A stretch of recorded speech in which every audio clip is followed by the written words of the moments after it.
grabando. Conectamos en vivo.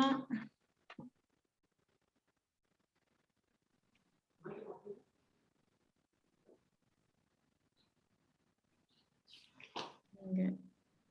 Inicio.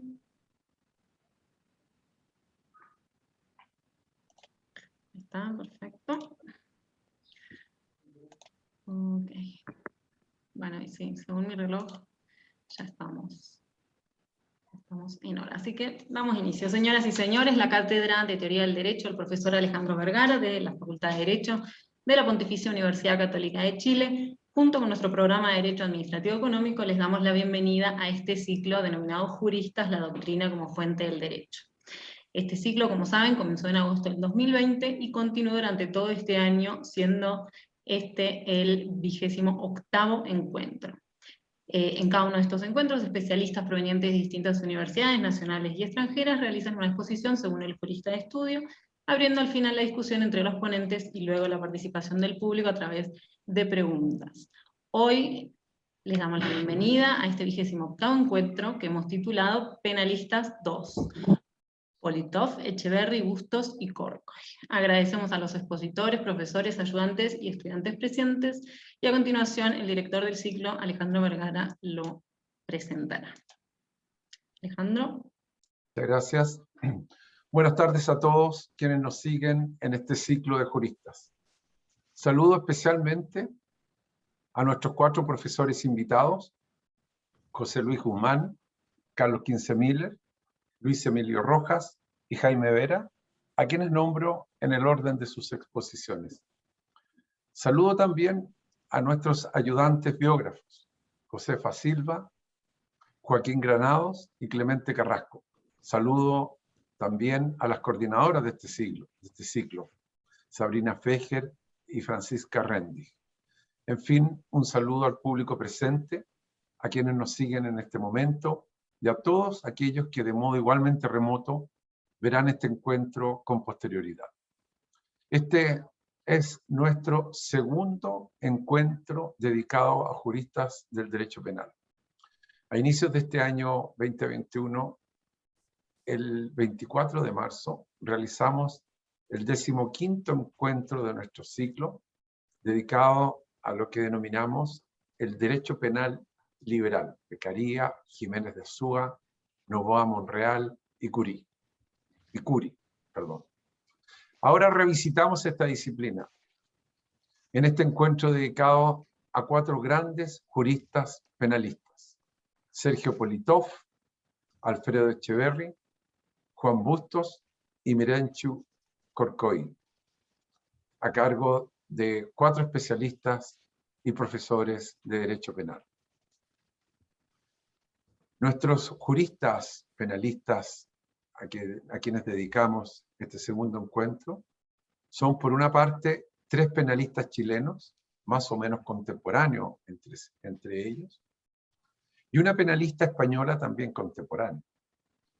A través de la revisión del aporte de estos 4 juristas, podremos observar las modernas tendencias de la disciplina, manifestadas en la última mitad del siglo anterior y en la veintena de años del siglo actual.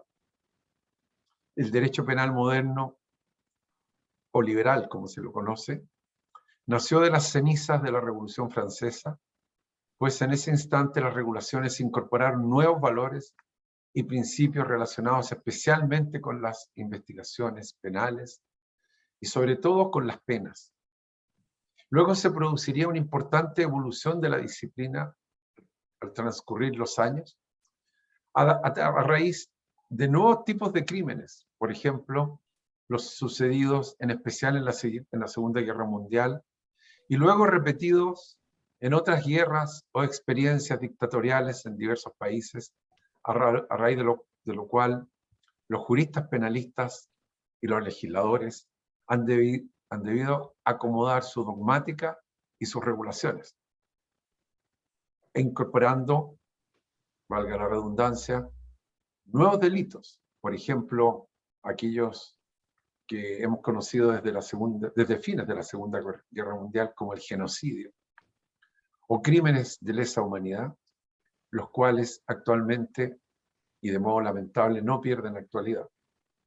La inevitabilidad de un grado de violencia en nuestra vida común siempre exigirá el mayor esfuerzo de los juristas del derecho penal, cuya relevancia es difícil de exagerar.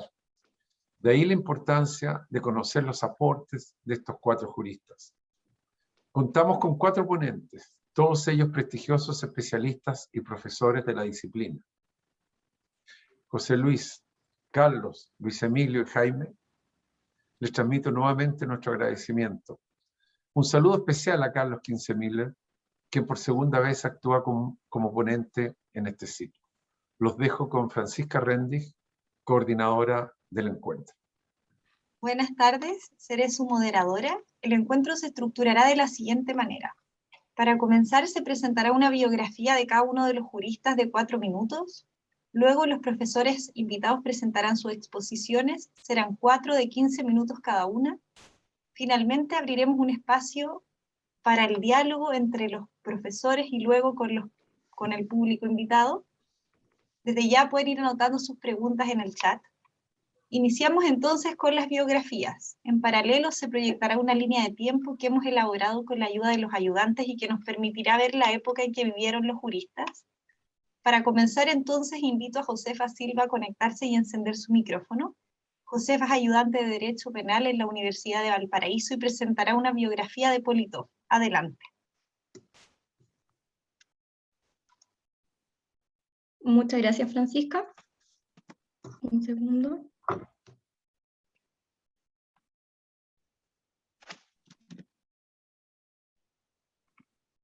Y ahora sí. Buenas tardes a todos y a todas. Es en Santiago, un 22 de abril de 1930, que nace el hijo mayor de Emilia Lipschitz y el Leonidas Politov, al cual deciden nombrar como Sergio Isidoro Politov Lipschitz, de religión judía, al igual que el resto de su familia. Esta pareja se asentó en Chile luego de emigrar desde Ucrania y Bielorrusia, buscando la serenidad y calma suficiente para hacer crecer su familia. Así es como más adelante Sergio vendría a ser acompañado por sus hermanos, Paulina y Alberto. Cursó su enseñanza media en el Liceo de Aplicación, periodo desde el cual comienza a demostrar su pasión por los clásicos de la literatura. Le interesaba especialmente el trabajo de Karl Marx.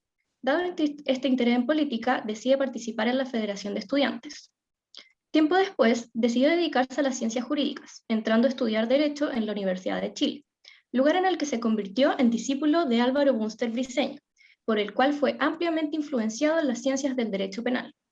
En este periodo se destaca su memoria de licenciatura, la cual trató sobre la historia, el objeto jurídico y la estructura típica del delito de apropiación indebida, la cual fue merecedora de la nota sobresaliente y una encomiástica glosa en los anales de la facultad y los premios José Clemente Fabres y Pedro Ortiz Muñoz, con que lo galardonaron en 1957 el Colegio de Abogados y el Instituto de Ciencias Penales como la mejor memoria de licenciatura.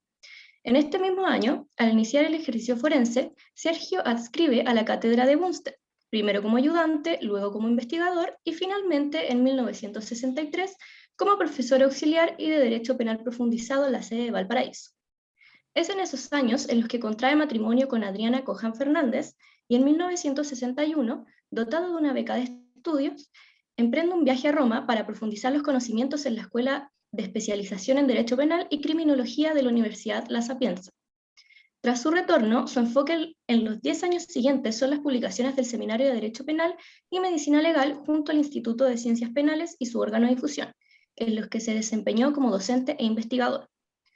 De estas publicaciones podemos destacar el estudio conjunto con Juan Bustos y Claudio Friedrich, denominado Omisión de Socorro y Homicidio por Omisión, y Los Delitos de Peligro, escrito solo con Juan Bustos. Al ser exiliado en 1973, dada la dictadura militar que se instauró en nuestro país, Sergio terminó radicándose en Europa, puntualmente en Rotterdam, Holanda. En esta ciudad, Politov es contratado para enseñar Derecho Penal en las aulas de la Universidad de Erasmus, en 1980. En el año 1996, Politov regresa a Chile desde el exilio, firmando sus obras como ex profesor extraordinario de la Universidad de Chile y profesor titular de la Universidad de Talca hasta 1999.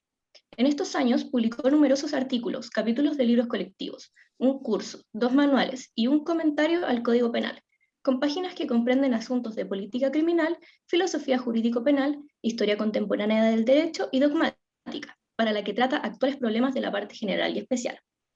Fue y sigue siendo, tras su deceso, un penalista muy citado por sus colegas.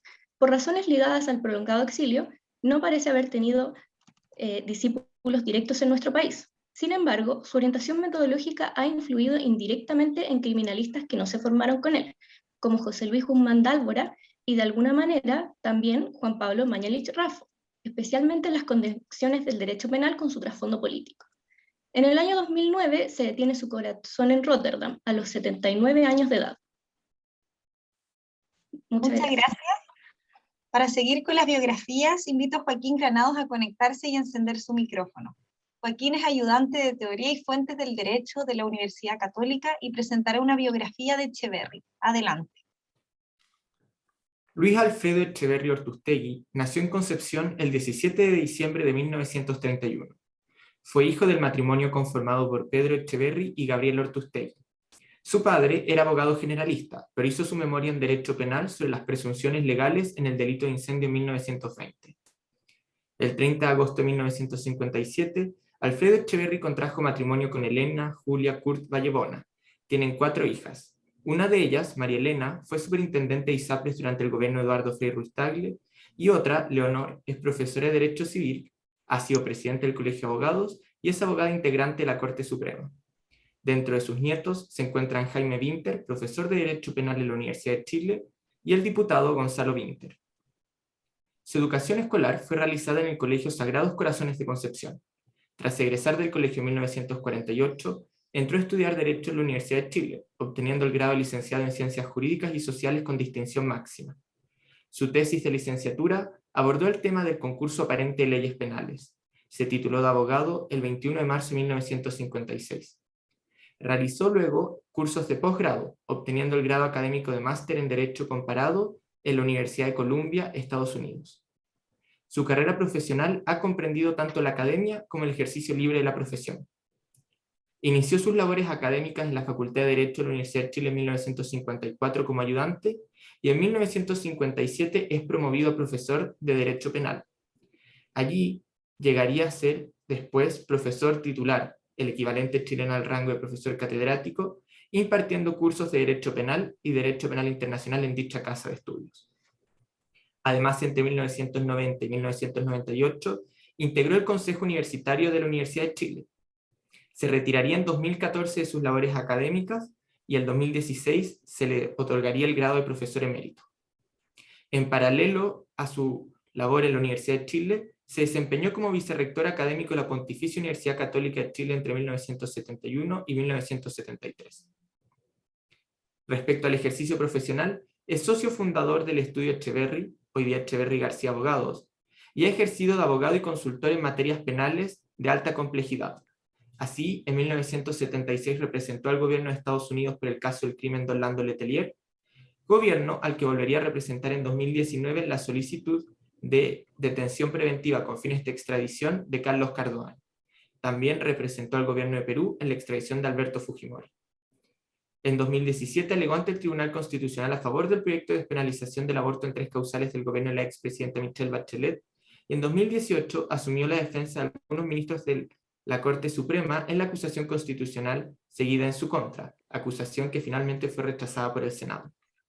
Es miembro de diversos organismos ligados al derecho penal y en el ámbito gremial es miembro del Colegio de Abogados, donde se ha desempeñado como consejero y también fue su presidente entre 1989 y 1991. Dentro de sus múltiples reconocimientos, puede destacarse que el 2008 fue homenajeado por la Universidad de Talca, otorgándole la calidad de doctor honoris causa por su destacada trayectoria académica y profesional.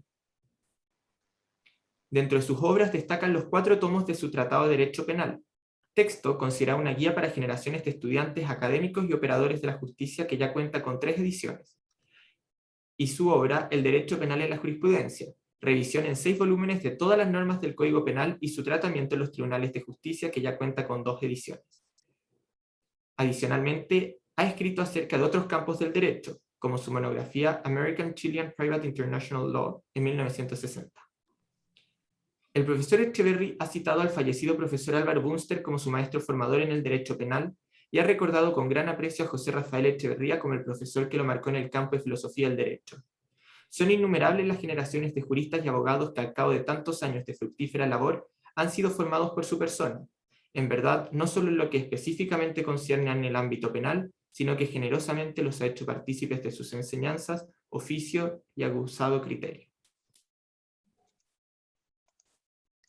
Muchas gracias. Para continuar, invito a Clemente Carrasco a conectarse y encender su micrófono. Clemente es ayudante de Teoría y Fuentes del Derecho y presentará una biografía de Bustos. Adelante.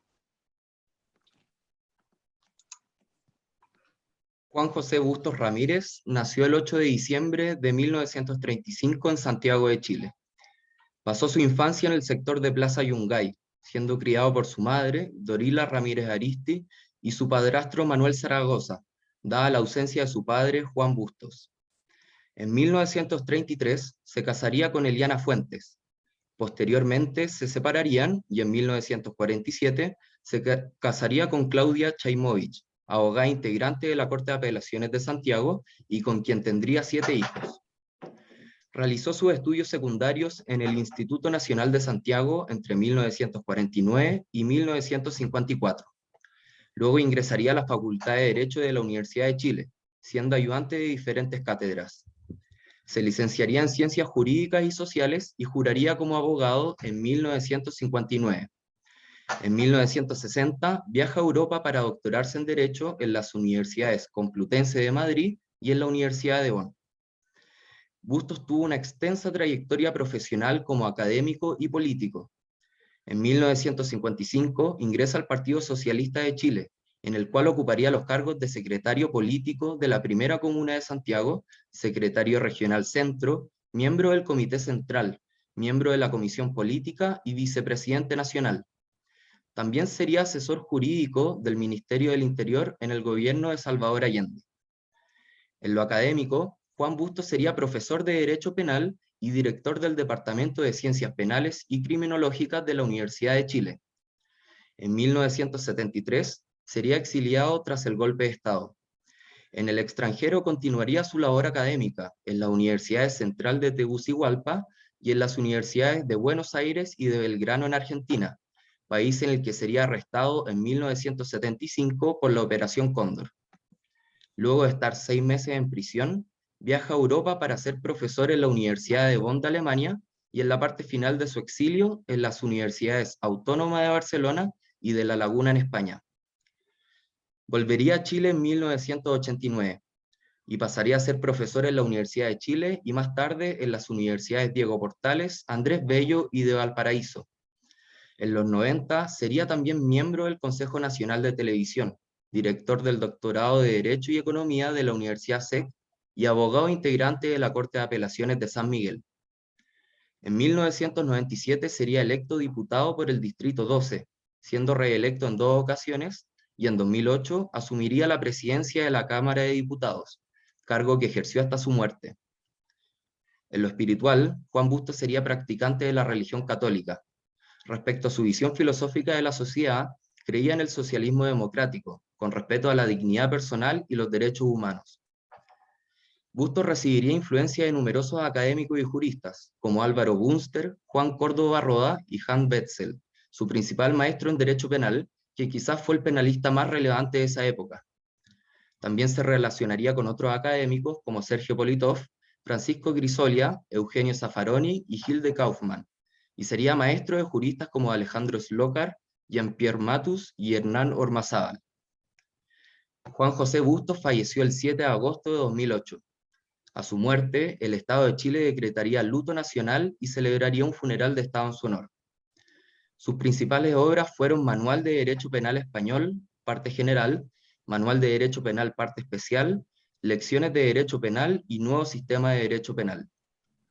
Bustos aportaría al derecho profundizando en la teoría penal de la acción finalista, que luego dejaría para desarrollar nuevas tesis basadas en las ideas de la dignidad de la persona y en la autonomía ética, construyendo una teoría crítica del sistema penal de su tiempo. También aportaría en lo político y social como diputado y abogado, promoviendo la democracia y el respeto a la dignidad humana y los derechos humanos. Muchas gracias, Clemente. Para finalizar con las biografías, invito nuevamente a Joaquín Granados, que presentará una biografía de Mirenchu Corcoy, a quien tenemos además hoy día en el panel. Adelante. Mirenchu Corcoy Vidasolo nació en Zaragoza, Aragón, España, el 23 de julio de 1951. Es hija del matrimonio conformado por Jaime Corcoy y Mirenchu Vidasolo. Es una de 6 hermanas. Tiene una hija, Inés, y 2 nietas, Lola y Sofía. Estudió Derecho en la Universidad de Barcelona, donde obtuvo el grado de licenciada en 1982. Su tesina abordó el tema Criterios jurisprudenciales en torno al injusto imprudente, que fue calificada con nota sobresaliente. Además de cursar la carrera de Derecho, estudió Biología y terminó con una tesina dirigida por el difunto profesor Desmond Rudolph Cooper en la Rhodes University de Grahamstown, Sudáfrica. En 1988 obtuvo el grado de doctor en Derecho en la Universidad de Barcelona. Su tesis, guiada por el profesor Santiago Mir, se tituló Criterios en torno al injusto imprudente, que fue calificada cum laude. La profesora Corcoy ha centrado su carrera en la academia y la magistratura. Entró de becaria a la Universidad de Barcelona en 1983 y obtuvo la cátedra en la Universidad Pública de Navarra, tras lo cual regresó a la Universidad de Barcelona. Actualmente es catedrática de Derecho Penal de la Universidad de Barcelona, impartiendo, entre otros, cursos de Derecho Penal, Política Criminal y Violencia de Género. Es directora del Departamento de Derecho Penal y Ciencias Penales de la misma casa de estudios y previamente fue la jefa de estudios de criminología y integró el claustro de dicha universidad. Ha organizado numerosos congresos y seminarios de derecho penal.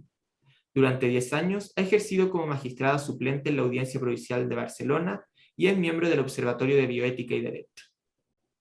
Los principales aportes de la profesora Corcoy se han centrado en los problemas criminológicos que se presentan en las sociedades complejas, como derecho penal medioambiental o derecho penal del trabajo, así como en cuestiones de política criminal acerca de la legitimidad de la intervención penal y sus límites, en particular, acerca del alcance de la protección de bienes jurídicos supraindividuales. Dentro de sus principales obras se pueden encontrar Delitos de peligro y protección de bienes jurídico-penales supraindividuales, El delito imprudente, criterios de imputación del resultado, y Contaminación acústica, delito de lesiones y o coacciones contra el medio ambiente.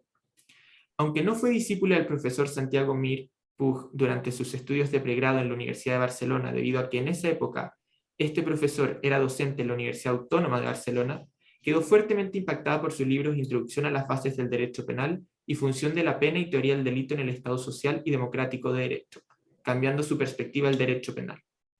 Si bien han diferido en algunos temas dogmáticos, como en cuanto a la imprudencia o la imputación objetiva, en los que se podría decir que posteriormente el profesor Mir siguió la doctrina de la profesora Corcoy, reconoce una fuerte influencia en la relación entre función de la pena, política criminal y teoría del delito que elaboró el profesor Mir, con quien trabajó y compartió prácticamente toda su carrera académica hasta el fallecimiento de este. Recibió también influencias de los juristas alemanes Wolfgang Frisch y el primer Günther Jacobs. La profesora Corcoy ha influido en numerosos penalistas tanto españoles como latinoamericanos. Entre ellos se puede contar a los docentes de la Universidad de Barcelona Víctor Gómez Martín, Juan Carlos Hortal Ibarra y Celia Díaz Morgado. Muchas gracias, Joaquín. Pasamos entonces a las exposiciones. Invito a José Luis Guzmán a conectarse y encender su micrófono. José Luis es licenciado en Derecho de la Universidad de Chile, especialista en Derecho Penal y Criminología en la Universidad de Roma La Sapienza, doctor en Derecho de la Universidad Nacional de Educación a Distancia en Madrid y doctor honoris causa de la Universidad Nacional de San Agustín de Arequipa, Universidad de Antofagasta y Universidad José Carlos Mariátegui del Perú. Actualmente es profesor de Derecho Penal en la Universidad de Valparaíso. Presentará Sergio Politov y su contribución a la ciencia penal chilena. Adelante. Muchas gracias, Francisca. Muy buenas tardes a todos quienes nos escuchan y nos siguen en esta actividad, a la que con mucho agrado accedí a participar, tomando en cuenta que al morir Sergio Politov, una persona a la que yo estuve bastante ligado en los últimos, digamos, 10 años, los últimos 10 años de su vida, yo mismo preparé un extenso estudio necrológico en que está reseñada su vida y su obra. Estudio que repasé con Josefa Silva para que ella misma pudiese preparar sus datos biográficos y yo retomar la trayectoria de Politov en el campo de la dogmática penal. Ahora, reflexionando sobre ese mismo texto,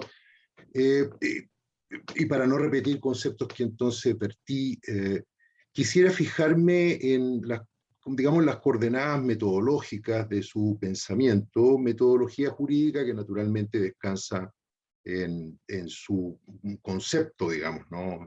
Del derecho, que es otro problema filosófico jurídico. Cuestiones para las cuales Politov estaba especialmente preparado, porque Politov era un hombre que sabía de filosofía del derecho y sobre todo sabía de filosofía general, ¿no? Lo que no es tan habitual, no es tan usual en los penalistas, por lo menos en los penalistas de los países así llamados latinos, digamos, ¿no?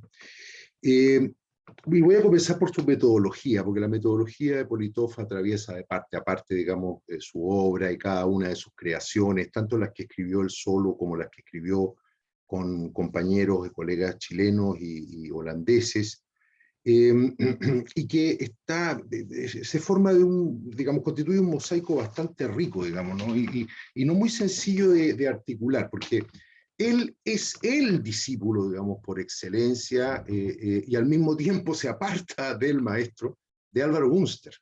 Yo acabo de escribir un largo estudio sobre la metodología de Bunster, leí para ello prácticamente toda su obra, sobre todo la nutridísima que escribió en México, durante su exilio en México. Maestro y discípulo fueron los dos exiliados por la dictadura, ¿no?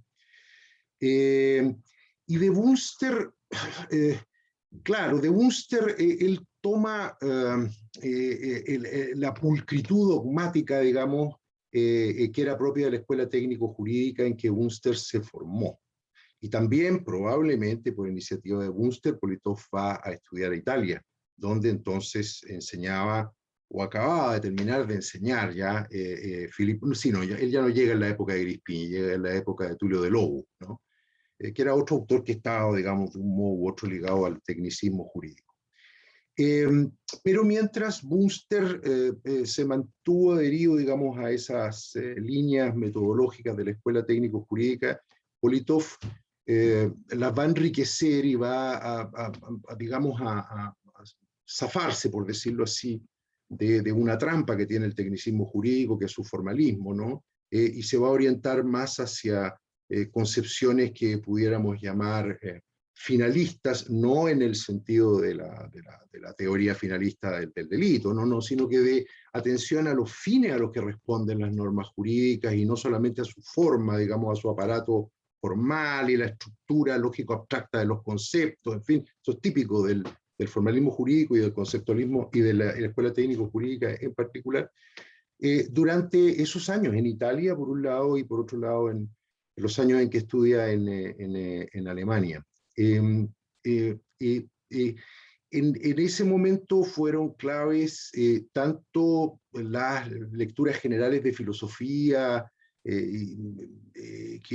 que hacen de Politov un característico humanista, un humanista en el verdadero sentido de la expresión, como sobre todo en el terreno político, su estudio, Josefa mencionó a Marx, sí, está bien y es correcto, pero sobre todo sus estudios neomarxistas, ¿no? Del neomarxismo, del marxismo que viene en el fondo de la escuela de Frankfurt, que es muy importante además para el pensamiento penal, porque ahí vienen Rush, Hirshheimer y otros, ¿no? que están ligados a esa. Y ese componente que se templa, que se modera después en los años en que él está en el exilio, va a estar presente, digamos, en toda su obra, ¿no? A lo largo de toda su obra. Ahora, es muy interesante en todo caso, para un neomarxista, digamos, ¿no? Que él rechazó tempranamente las concepciones hegelianas de las que proviene todo marxismo, ¿no? Las rechazó, ¿no? No le agradaban, no le gustaban, no sé, la majestad absoluta, ¿no? de la idea del Estado. ¿Por qué? Porque él tuvo muy temprana conciencia de la importancia de los derechos del hombre, de los derechos de las personas y la posición del individuo dentro de la comunidad. De manera que apartándose de las visiones hegelianas, que yo tengo la impresión que realmente le repugnaban, se pone, digamos, a buen recaudo de todo sistema penal de carácter absoluto, y por otro lado, él va a distanciarse pronto, ya en sus estudios en Italia, la tesis que escribe en Italia sobre los elementos subjetivos del delito, de una escuela que estaba entonces muy en boga, ¿no? La mencionó hace un momento Joaquín, me parece, a propósito de la figura de Hans Welser, su influencia en Bustos, en fin, que era el concepto ontológico del delito, ¿no? El concepto ontológico, como lo llamó Pettuelo Mantovani, en el que fue su escrito de habilitación para la cátedra en Roma. El concepto ontológico del reato, ¿no? Que fue un enemigo, digamos, constante de Politov, hasta el final, por la confusión que él veía en, no tanto, digamos, entre derecho positivo y derecho natural en el concepto ontológico del delito, sino más bien por la confusión entre derecho y moral, ¿no? Entre derecho y moral. Durante el exilio, y particularmente fines de los años 70 y primeros años 80, estos componentes del pensamiento de Politov se afinan ulteriormente. Son muy reveladores dos trabajos, o sea, una batería de pequeños artículos, pero que son muy densos en contenido, en que él trata de la justificación del jus puniendi, y por otro lado el libro que escribe en holandés, con un colega holandés, sobre el principio de culpabilidad. Y son muy interesantes porque, por un lado, en esos estudios sobre el problema de la legitimidad o falta de legitimidad, de fundamento o falta de fundamento del jus puniendi, Politov no se confronta con la criminología crítica, o sea, no se confronta con aquellos, digamos, ¿no?, que habían bebido más o menos de las mismas fuentes neomarxistas o críticas, ¿no es cierto? No, porque no se gustaba hablar ya entonces de neomarxismo, sino que de teorías críticas, ¿no? Lo hace con el abolicionismo, y particularmente con Hülsmann, con el abolicionismo de Hülsmann. O sea, con una versión que es mucho más, digamos, individualista y liberal en el genuino sentido de la expresión que la criminología crítica.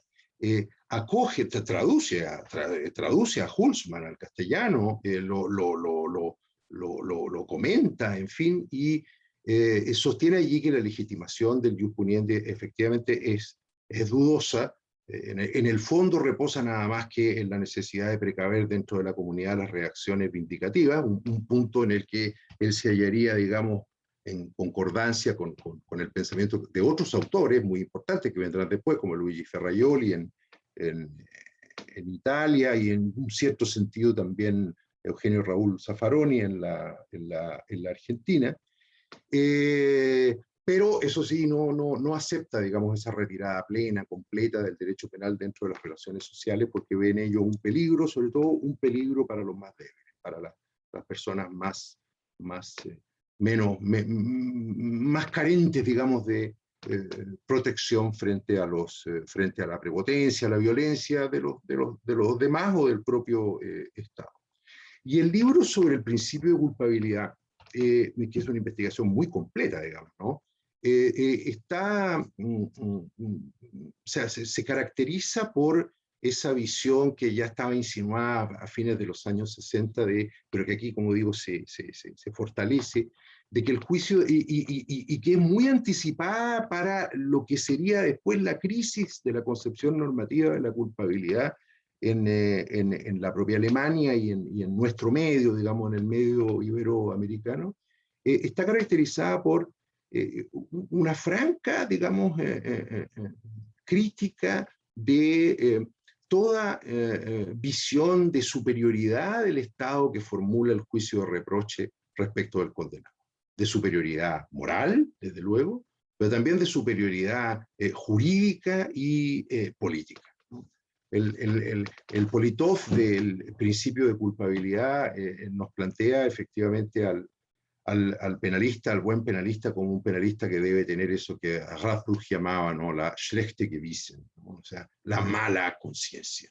Esta es una profesión que no se puede ejercer efectivamente con buena conciencia. Y en fin, dado que el tiempo de que disponemos de un tiempo apretado, el sistema de Politov así como uno lo puede ver sobre todo en el derecho penal, en un solo volumen que quedó lamentablemente inconcluso, y que aparece allá por el año 1997, que firma solo, ¿no? Y después la monografía que de algún modo prosigue esa obra que tenía sobre todo fines didácticos, la prosigue pero ya mucho mayor andura sobre los actos preparatorios del delito, la tentativa y la frustración. Su sistema es un sistema neoclásico, pero en modo alguno un sistema que se pueda comparar con ningún otro sistema neoclásico, y es desde luego un sistema sumamente abierto, ¿no? Él desconfiaba de la manía del sistema, ¿no? Y de que el sistema empezase a domeñar el objeto de investigación, cuando es al revés, el objeto de investigación es el que debe determinar el sistema. Se lo podría caracterizar como un normativismo, pero en modo alguno, digamos, un normativismo encerrado en sí mismo, una especie como de normativismo autista, digamos, que no sale de sí. Es un normativismo, por un lado, no rígido, nada rígido en lo absoluto, prueba de lo cual es la forma en que él maneja el problema de la conciencia de la antijuridicidad, ¿no? Que la separa en el fondo de la cuestión del dolo. Esto, claro, llama poderosísimamente la atención. Pero él lo hacía por una razón práctica, que me contó por teléfono, que hablábamos semanalmente por teléfono, él en Talca y yo en Antofagasta. Y era, mire, aquí lo había aprendido en Holanda, este es un problema de prueba. Yo, ¿cómo voy a colocar al fiscal, ¿no es cierto?, en la necesidad de demostrar positivamente que el agente obró con conocimiento de la antijuridicidad en cada delito? Una cuestión simplemente práctica. Y lo menciono porque el sistema de Politov está siempre atento a las consecuencias prácticas de las soluciones interpretativas, siempre. Por ejemplo, qué sé yo, él escribió sobre el lavado de dinero, ¿no?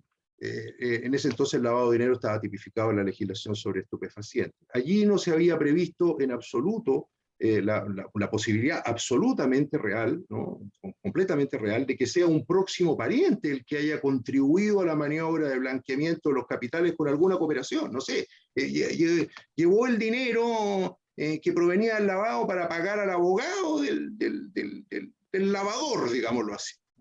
Y Politov decía, sí, se me acaba el tiempo. 3 minutos. No, ya voy a terminar antes, no te preocupes.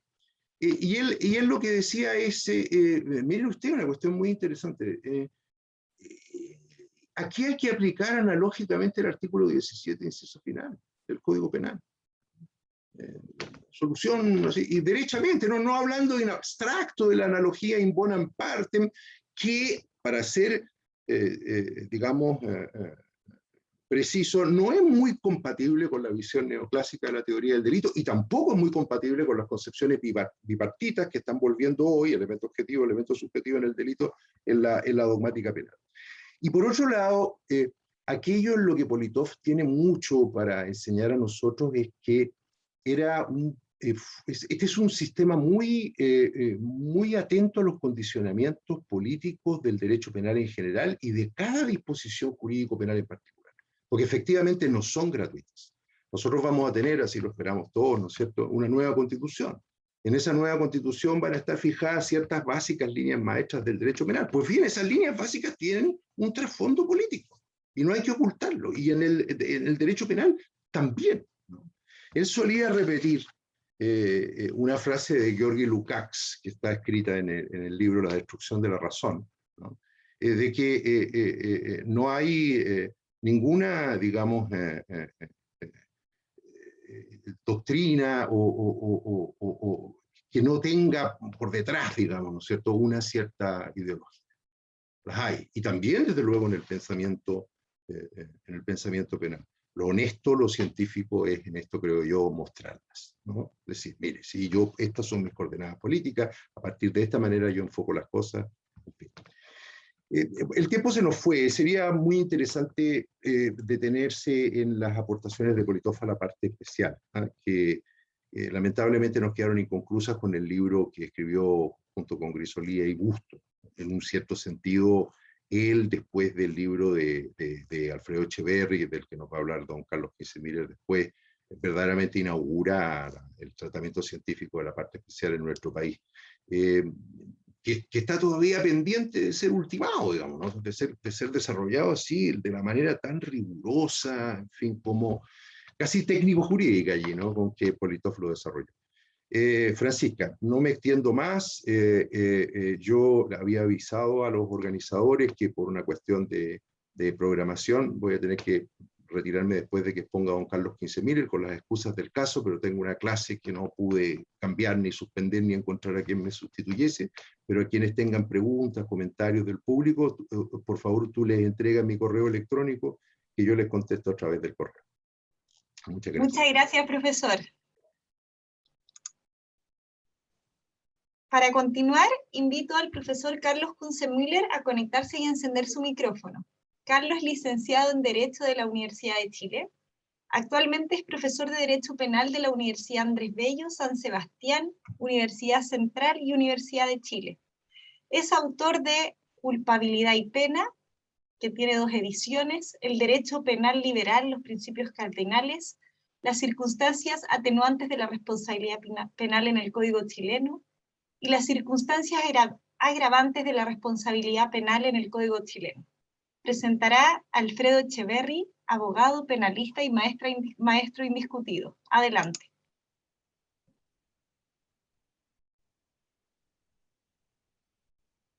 Está en silencio, Carlos. Sí, muy agradecido al profesor Alejandro Navarro por esta honrosa invitación que me ha extendido para intervenir en esta jornada académica. Creo que todos los que están acá convocados y participantes estarán de acuerdo en que para un discípulo no hay nada más honroso que hablar de su maestro, sobre todo cuando ese maestro es quien es, Alfredo Echeverry.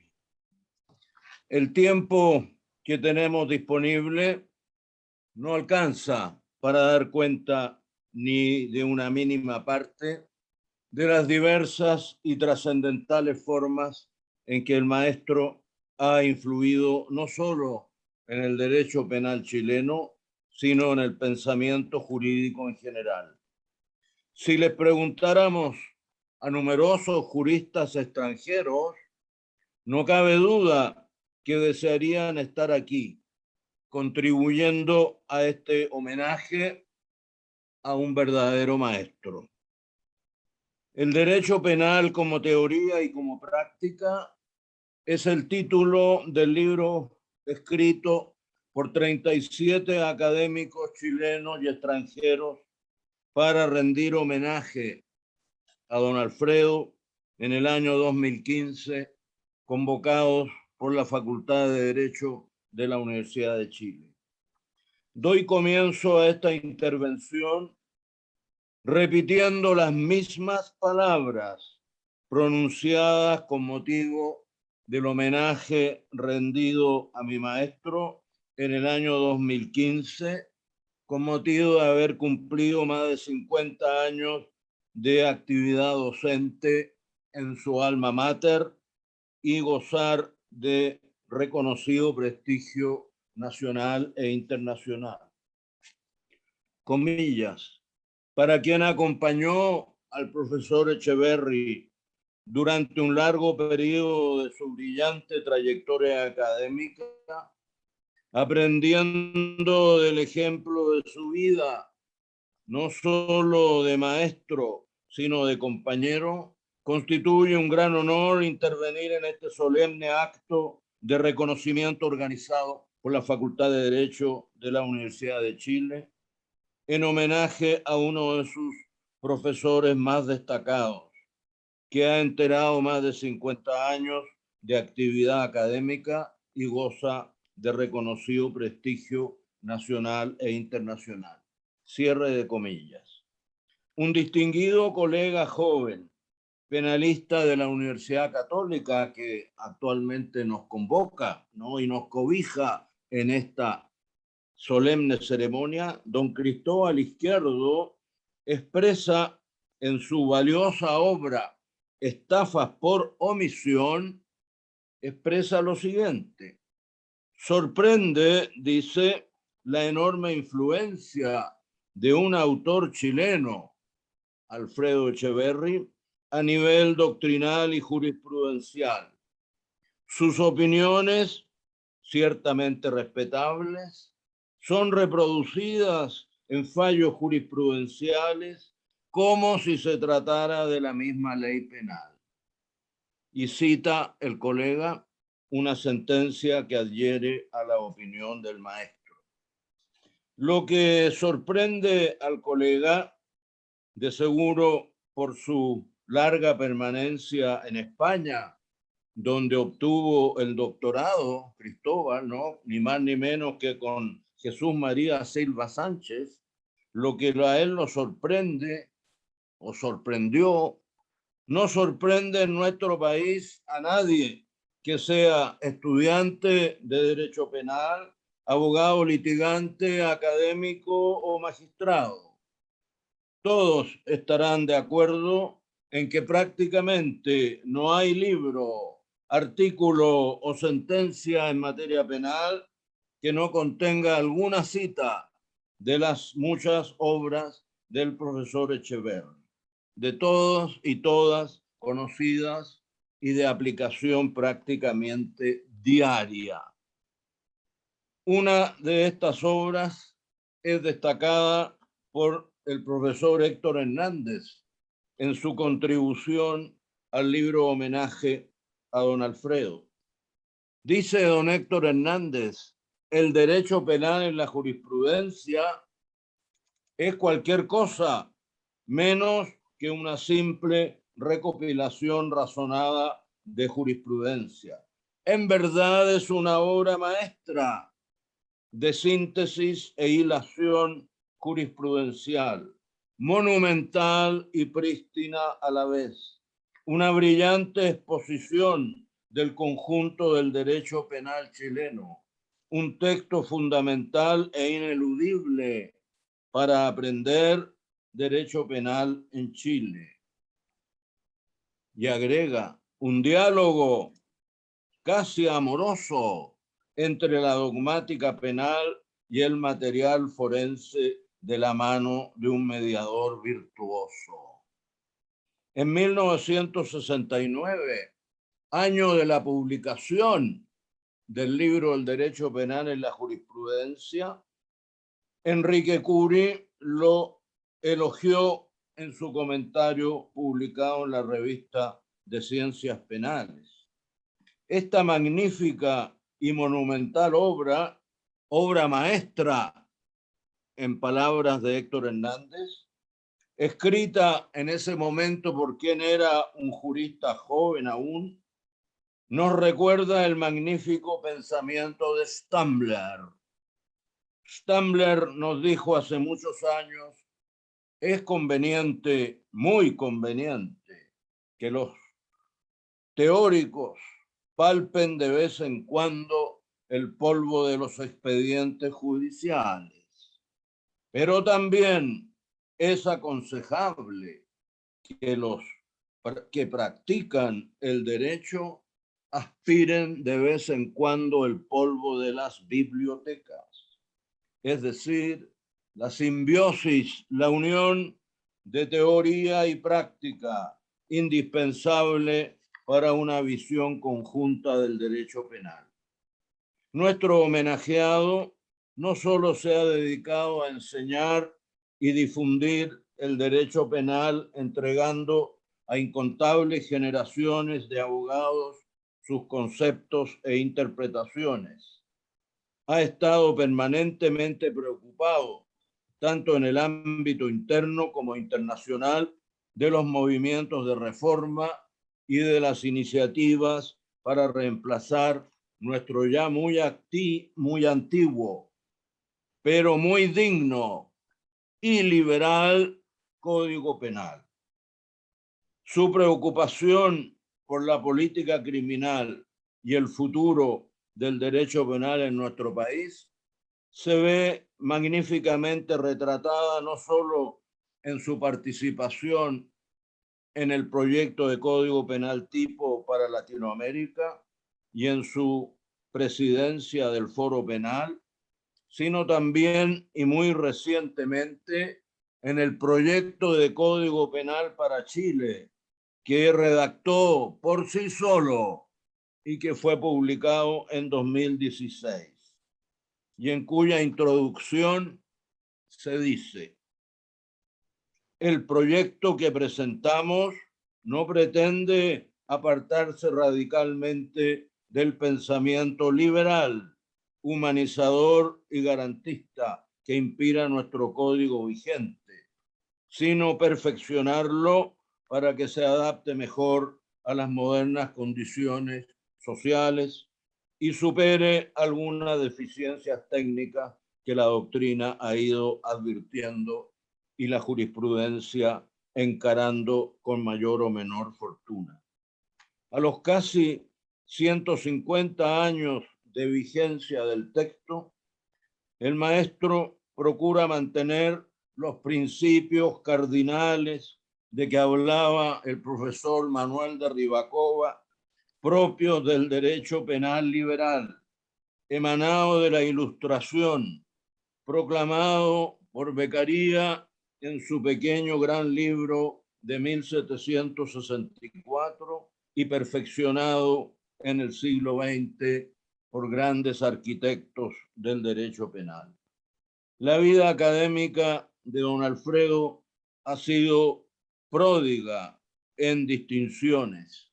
Por ejemplo, el doctorado honoris causa, otorgado en 2009 por la Universidad de Talca, y la medalla Juvenal Hernández Jaque, mención en Letras, Arte y Humanidades, otorgada por la Universidad de Chile en el mismo año. Ha sido presidente del Instituto de Ciencias Penales en varios periodos y miembro del Consejo de Administración de la Asociación Internacional de Derecho Penal, función esta en que he tenido el honor de seguir su huella. En esta época de turbulencias, de la denominada crisis del derecho penal, en que muchos penalistas tienden a abdicar de los principios cardinales limitativos del jus puniendi estatal y protectores de las libertades ciudadanas, con fines egoístas y utilitarios, abandonando más de alguno las normas éticas por las que abogó con énfasis el profesor Echeverry como presidente del Colegio de Abogados.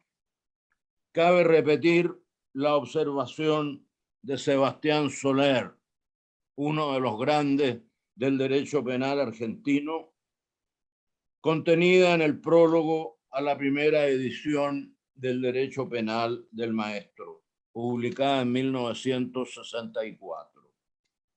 Dijo Soler: estamos, pues, ante un libro escrito en plena conciencia de la gravedad vital que siempre tienen los temas del derecho y en particular los del derecho penal.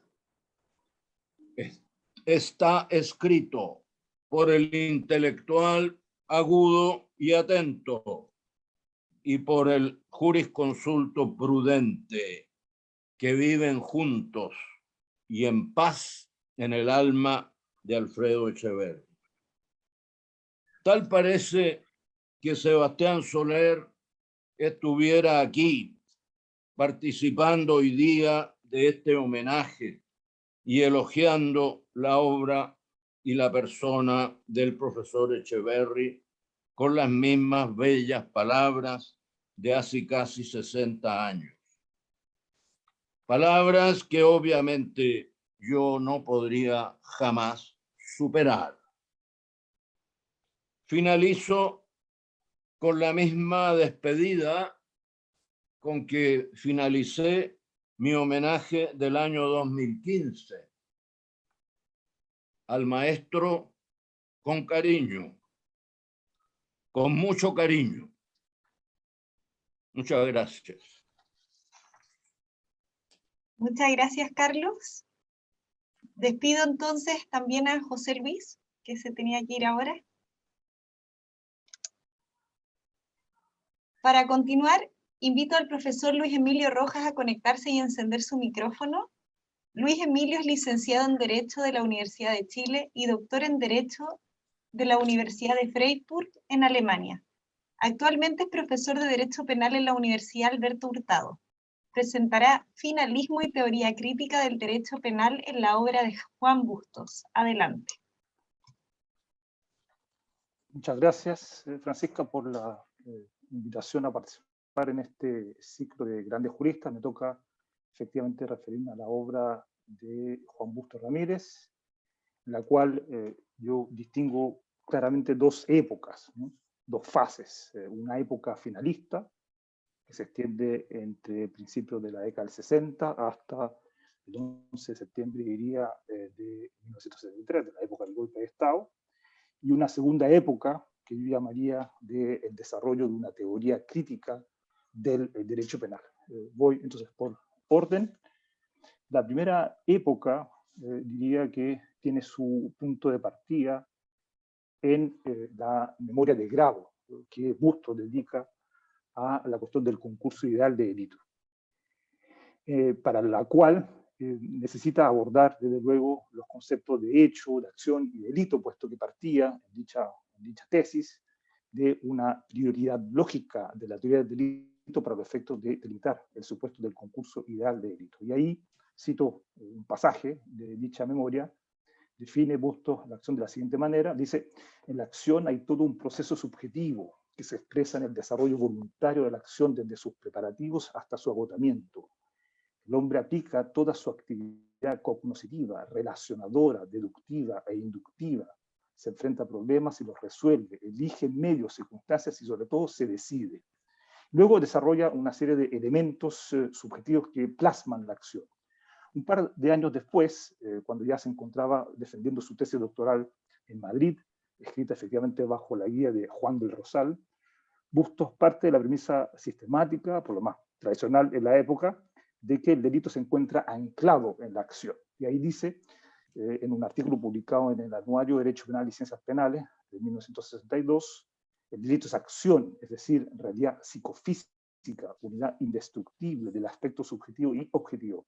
Pero el delito es solamente genéricamente determinado por la acción, y a especificarlo en su naturaleza misma, en cuanto tal, viene la valoración jurídica realizada por la norma. Bustos diferencia ahí dos conceptos de acción. Habla de la acción en sí y de la acción atributiva. Bien interesante el concepto de acción atributiva, de alguna manera se adelanta a tratamientos posteriores. La acción en sí, dice, no es sino voluntad realizada, volición de algo, donde el actuar aparece conducido desde la meta, desde el objetivo, fin. Y la actividad del hombre aparece como finalista, dice, ¿no?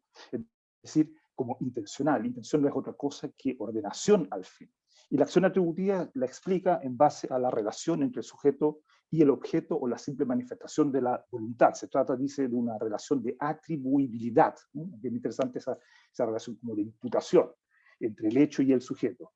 En esa época, Bustos todavía suscribe un esquema tradicional del delito, clásico, diría, pero este lo concibe en base a valoraciones jurídicas de la acción en sus caracteres totales, dice, de modo que el aspecto subjetivo ya es relevante en el plano de la tipicidad y de la antijuricidad, y no recién en el de la culpabilidad, estrato en el que ubica, siguiendo a Mantovani, la culpa y el dolo, pero como valoraciones de esa realidad psicofísica que sería la acción en sí.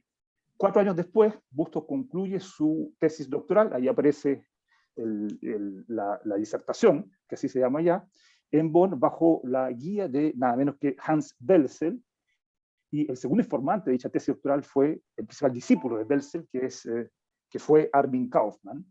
El título de su tesis doctoral es Finalidad, delito imprudente de comisión y Código Penal chileno, es decir, un estudio comparado de la imprudencia en el derecho penal alemán y en el derecho penal chileno, y es aquí donde se produce un quiebre con el esquema clásico del delito.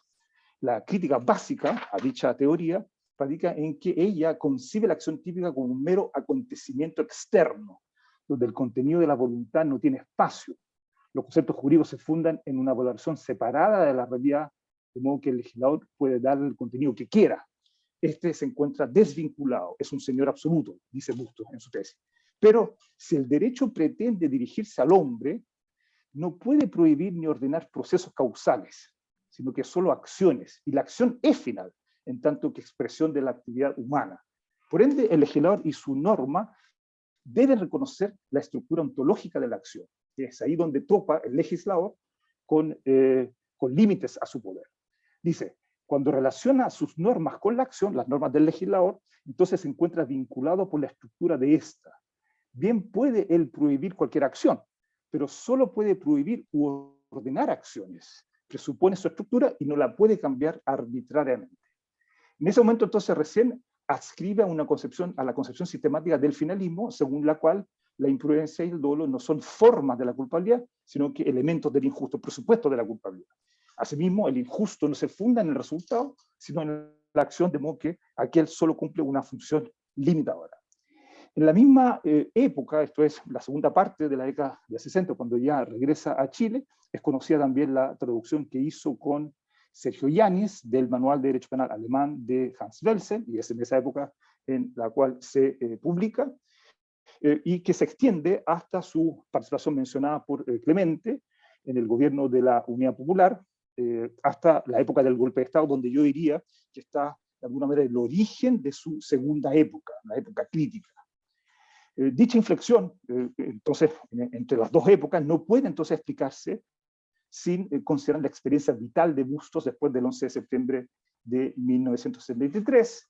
Recuerden, entonces, lo mencionó también Clemente, que Bustos siempre fue militante activo del Partido Socialista, y en consecuencia, después del golpe militar, se desató una persecución feroz, ¿no? Feroz en contra de Bustos, de la cual solamente se logró escapar por una serie de sucesos y acciones que le permitieron, en definitiva, escapar de ella y yéndose al exilio, en primer lugar, en algunos lugares de Sudamérica y finalmente en España.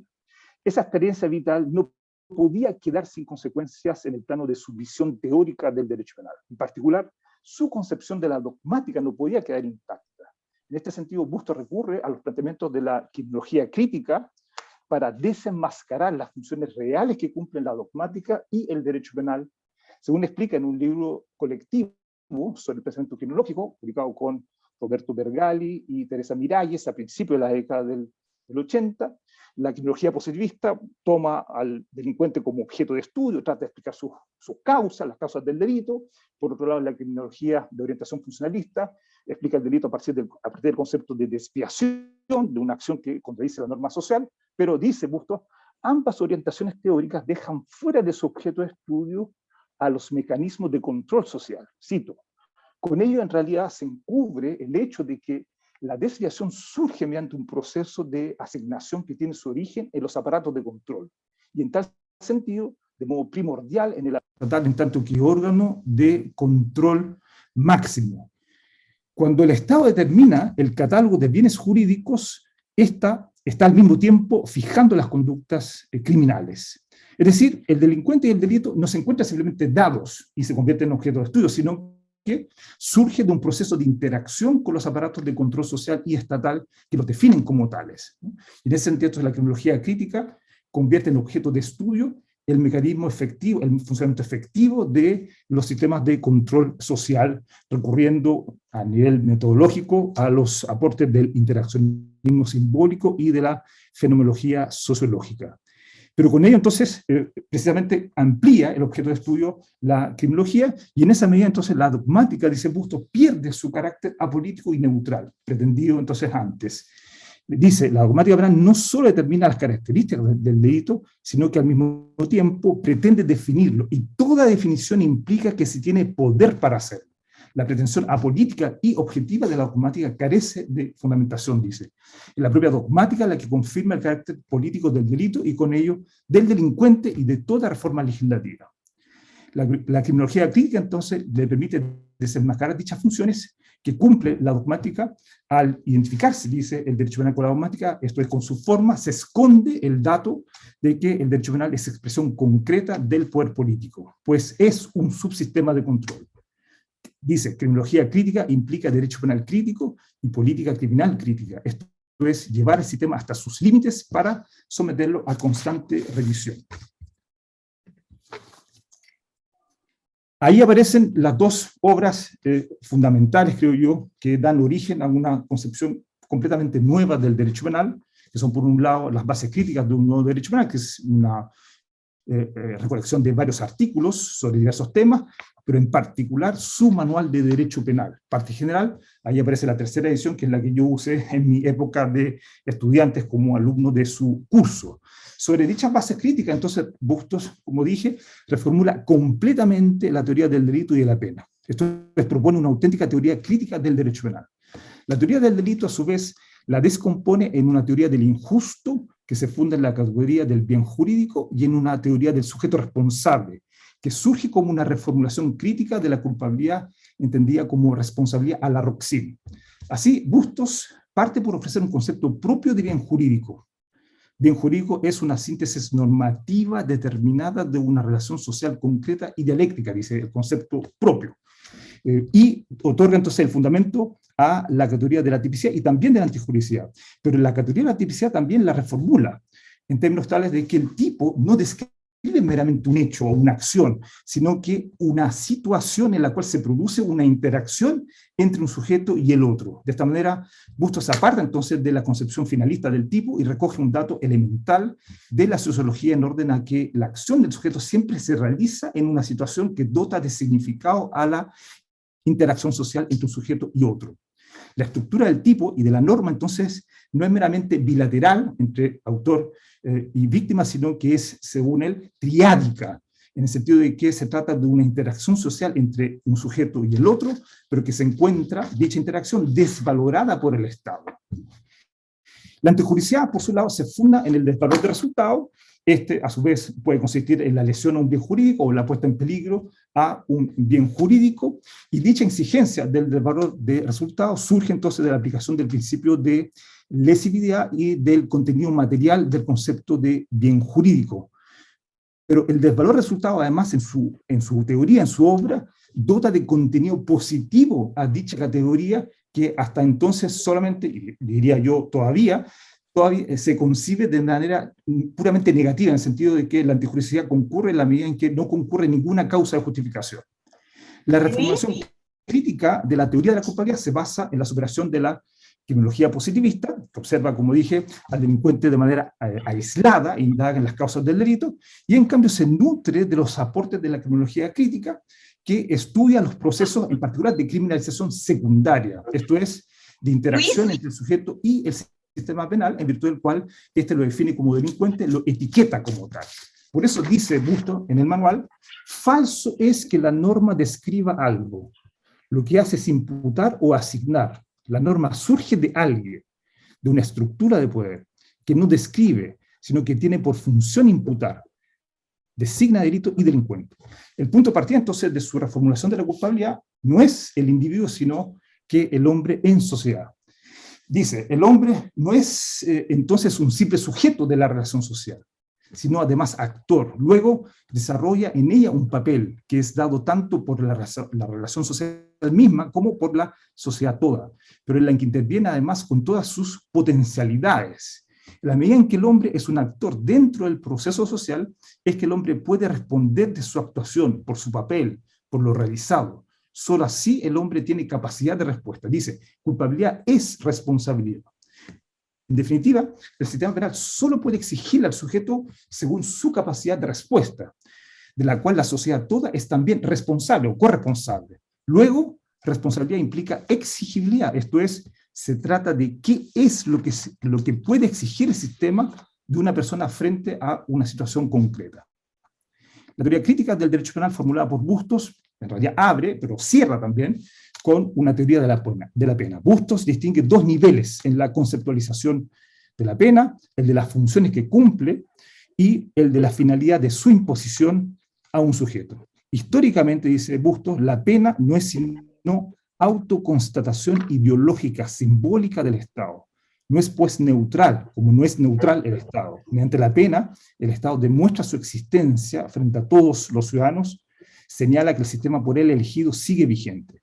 Pero en un Estado social y democrático de derecho, que se asienta en la realidad social y no en pura metafísica, la función de la pena no puede ser otra que la de proteger su sistema social, que en el campo penal implica la protección de los bienes jurídicos que ha fijado. El segundo nivel de análisis de la pena es el de su imposición, pues esta siempre implica su aplicación, su imposición a un individuo concreto. Y nuevamente, en un Estado social y democrático de derecho, que se funda en la igualdad y la dignidad del hombre, dice, la finalidad de la imposición de la pena no puede ir más allá del fin propio del individuo dentro de una sociedad democrática. Esto es, fíjense, aumentar su capacidad de liberación. Esto es, la pena, su finalidad radicaría en que debe aumentar la liberación del sujeto, de participación, resolución de conflictos, conflictos sociales. Luego la pena ha de tener, desde el punto de vista de su imposición, una actividad positiva, ofrecer alternativas al sujeto para superar sus conflictos sociales, dentro del cual el delito es solo un conflicto agudo.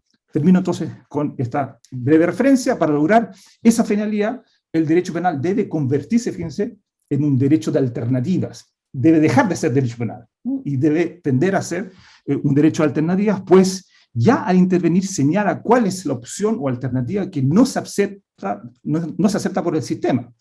En este sentido, previene de modo general y al mismo tiempo deja abierta cualquier otra alternativa a las partes en conflicto. La alternativa que no se acepta es, no sé, lesionar a otro, matar a otro. En este sentido, la imposición de la pena siempre tiene que partir de que se trata de solucionar conflictos en el presente y en el futuro, y por tanto, como tal, debe estar en capacidad de ofrecer alternativas al sujeto en sus conflictos sociales. Muchas gracias por vuestra atención.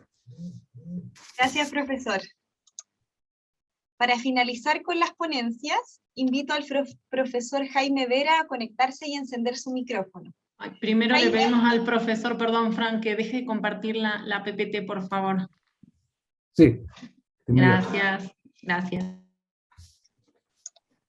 Jaime es licenciado en Derecho de la Pontificia Universidad Católica de Valparaíso, magíster en Derecho Penal por la Universidad de Barcelona y Pompeu Fabra, y doctor en Derecho por la Pontificia Universidad Católica de Valparaíso. Actualmente es profesor de Derecho Penal en la Pontificia Universidad Católica de Valparaíso. Es autor del libro Delito de Tráfico de Influencias del año 2004 y de varios artículos.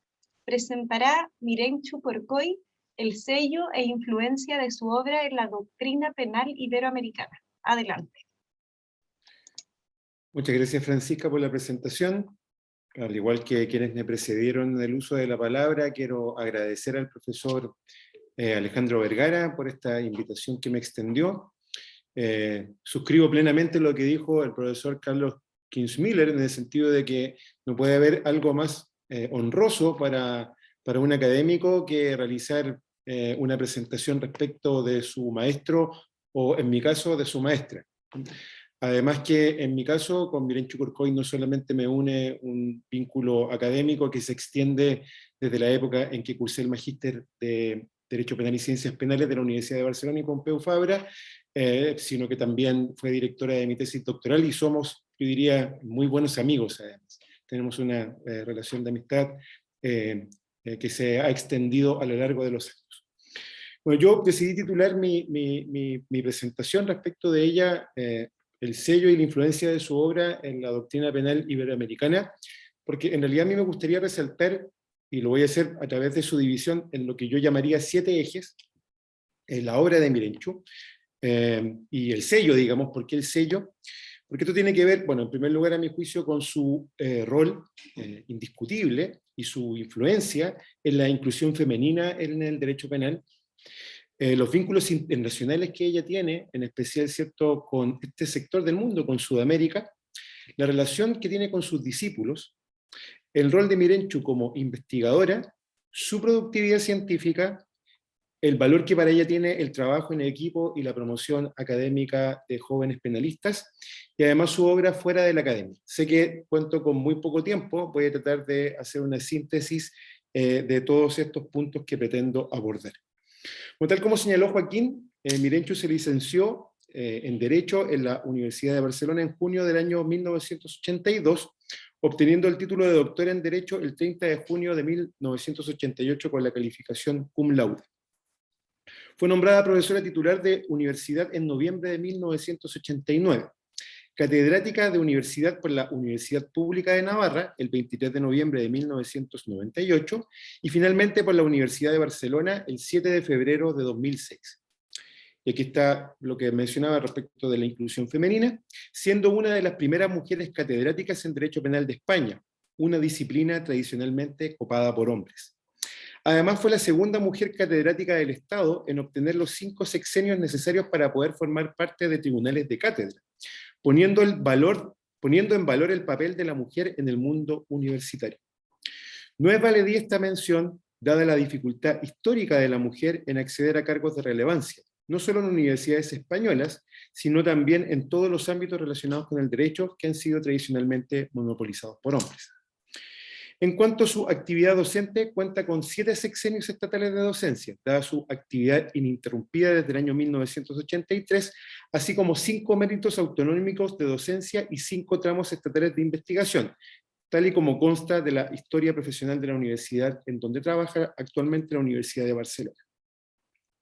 En lo que tiene que ver con sus vínculos con Sudamérica, también con otros lugares del mundo, cabe destacar que Mirenchu ha cultivado una muy fructífera relación con esta parte del mundo, lo que le ha permitido ser profesora invitada en universidades tan diversas y de prestigio como la Universidad de Santo Tomás en Colombia, la Universidad Austral de Buenos Aires, la Pontificia Universidad Católica de Valparaíso en Chile o la Pontificia Universidad Católica del Perú, además de participar frecuentemente en actividades con la Universidad de Münster, la Universidad de Palermo, la Universidad de Módena o la Universidad de Nápoles. Como consecuencia de esta actividad docente ha tenido oportunidad de firmar varios convenios de colaboración con la Universidad Central de Ecuador, en la que todavía imparte varias asignaturas, con la Universidad Católica de Valparaíso, donde también imparte docencia, así como también con la Universidad de Santo Tomás, la Universidad de Buenos Aires, la Universidad Austral, donde también imparte docencia en los correspondientes másters en Derecho Penal. En lo que tiene que ver con su relación con sus discípulos, Mirenchu ha apoyado el desarrollo académico de múltiples jóvenes investigadores en España y varios países de Sudamérica, tales como Argentina, Perú y Chile. En específico, ha dirigido un total de 24 tesis doctorales, todas calificadas con excelencia y muchas publicadas posteriormente como obras de gran prestigio y renombre a nivel internacional. Entre estas encontramos los delitos de agresión sexual y abuso, especial consideración del delito de violación de Jordi Rojo Rodés, manipulación genética, censulato y derecho penal, reflexiones sobre algunos presupuestos dogmáticos de Catalina Peña, análisis comparativo del tipo básico de lesiones en España y Chile, bases para una reforma de Mauricio Retic Espinosa, los criterios legales y judiciales de individualización de la pena, gravedad del hecho, circunstancias personales del delincuente y compensación racional de las circunstancias atenuantes y agravantes de Martín Besio, lo punible sobre la determinación del comportamiento del delito fiscal de Mario Laporta, aproximación a la responsabilidad penal de la empresa de Osvaldo Hortaza, non bis in idem, derecho fundamental del jus puniendi constitucional frente a la asociación de sanciones administrativas y penales en el ordenamiento español de David Carpio, la legítima defensa en el proceso penal, perspectivas probatorias de Juan Sebastián Vera, el delito de trata de seres humanos, su aplicación a la luz del derecho internacional y comunitario de Celia Díaz, impacto de los avances neurocientíficos en el ámbito de la responsabilidad penal de Denise Hammerschmidt, la ejecución de las penas de Inés Guardiola, macrocriminalidad y política de priorización en el marco de la justicia transicional, ley de justicia y paz de Beatriz Cuervo, el principio de lesividad de los delitos de peligro abstracto de Joaquín Bajes, los delitos de falsedad documental, análisis de regulación a la luz de los principios límites del jus puniendi y de una adecuada técnica legislativa de mi autoría, crimen organizativo corporativo de Luis Carranza, concepto y del linde del dolo, teoría de las condiciones para el conocimiento de Armando Sánchez, control de la pena de corrupción, falacia y utopía política criminal de Jorge Amezquita, protección penal del medio ambiente y disuasión, una mirada desde el análisis económico del derecho de Juan Sánchez, hacia un tipo medioambiental, qué proteger, cuándo y cómo, una mirada hacia Chile de Catherine Román, y la prisión preventiva como pena anticipada de Julio Gonzalo Miranda. En cuanto a su rol como investigadora, Mirenchu ha participado en numerosos proyectos de investigación estatal, entre los que se destaca como investigadora principal, pudiendo señalar como los más recientes, responsabilidad penal por el hecho y Estado democrático, una investigación sobre la criminalización de ideas o caracteres, teoría del delito y proceso penal, dos instrumentos conciliables, o bases de la responsabilidad civil, análisis interdisciplinario de la valoración del daño corporal. Al mismo tiempo también ha participado en multitud de proyectos de investigación europeos e internacionales como The New Era of Smuggling in the Mediterranean Sea de la Universidad de Palermo, entre otros.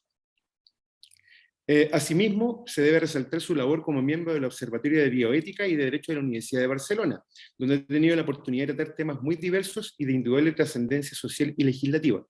Entre los documentos suscritos por el observatorio, en los que pudo participar, se destaca documentos sobre la disposición de la propia vida en determinados supuestos, declaración sobre la eutanasia, documentos sobre voluntades anticipadas, documentos sobre objeción de conciencia, documentos sobre interrupción voluntaria del embarazo.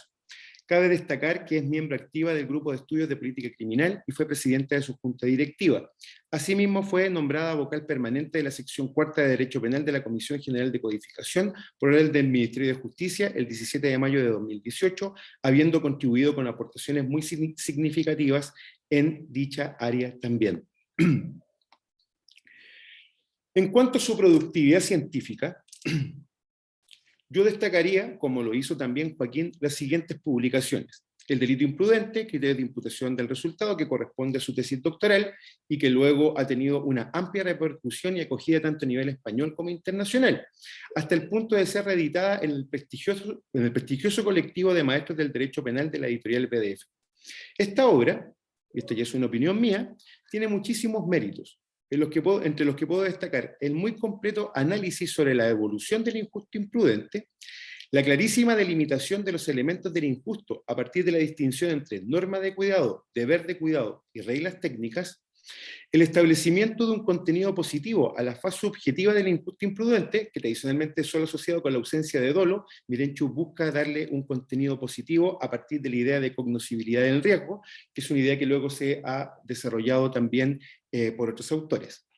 En materia de imputación objetiva, resalta el muy analítico y fino estudio sobre los criterios de imputación: riesgo permitido, adecuación social, principio de confianza, principio de insignificancia, entre otros, así como la definición de su rol tanto en la imputación de la conducta como en la imputación del resultado. También destaca en su producción monográfica el libro sobre delitos de peligro y protección de bienes jurídicos supraindividuales, en el que Mirenchuk aborda una temática de suma relevancia en el análisis dogmático y político criminal de las últimas décadas. En este caso, resalta el enorme esfuerzo por definir la esencia del injusto de los delitos de peligro, una materia muy, muy árida dentro de la dogmática del derecho penal, e intentar dotar de contenido, a mi juicio con mucho éxito, a los bienes jurídicos supraindividuales. Es así como en este trabajo termina reconvirtiendo la naturaleza de los delitos de peligro a los que concibe como figuras de lesión respecto del interés superindividual y de peligro respecto de un bien individual que sirve de referencia a su protección. Con ello, busca compatibilizar el uso de esta técnica de tipificación con los límites del ejercicio de la potestad penal, en especial con el principio de ofensividad. Estos dos trabajos son de referencia obligatoria para cualquier publicación que aborde cualquiera de las temáticas de estudio. En el caso chileno, por ejemplo, son permanentemente citados por el Tribunal Constitucional en sentencias sobre inaplicabilidad que se han dictado recientemente. Por ejemplo, al pronunciar sobre la constitucionalidad del tipo del artículo 492, en donde se cita permanentemente la obra sobre delitos imprudentes, o a propósito de la constitucionalidad del delito previsto en el artículo 318, donde se cita también reiteradamente el libro sobre delitos de peligro.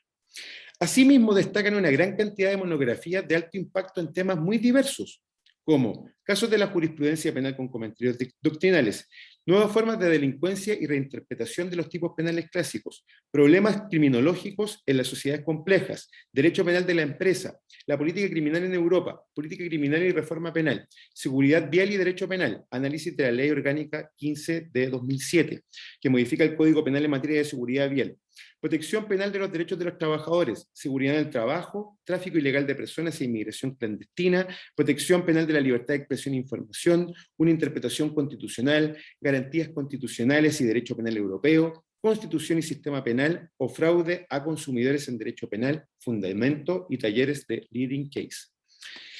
En cuanto al rol de Mirenchu, en la promoción del trabajo en equipo y de jóvenes penalistas, puedo señalar que además de la larga lista de publicaciones y monografías individuales, se debe destacar, ¿cierto?, la cantidad de manuales de derecho penal que ha dirigido, publicados con la colaboración de todos los miembros del Departamento de Derecho Penal de la Universidad de Barcelona, así como compañeros de otras universidades, poniendo de manifiesto su apuesta por el trabajo en equipo, la innovación y el relevo generacional, y la importancia didáctica que estos manuales han tenido en los estudios de grado en Derecho y Criminología, así como la gran cantidad de estudios de posgrados y extensión universitaria. De estos destacaría los siguientes. ¿Sí? Le quedan 3 minutos. Ok, voy terminando ya. Prácticas de teoría del delito, derecho penal parte general. Prácticas de derecho penal parte especial. Casos prácticos de derecho penal. Sistema de casos de derecho penal.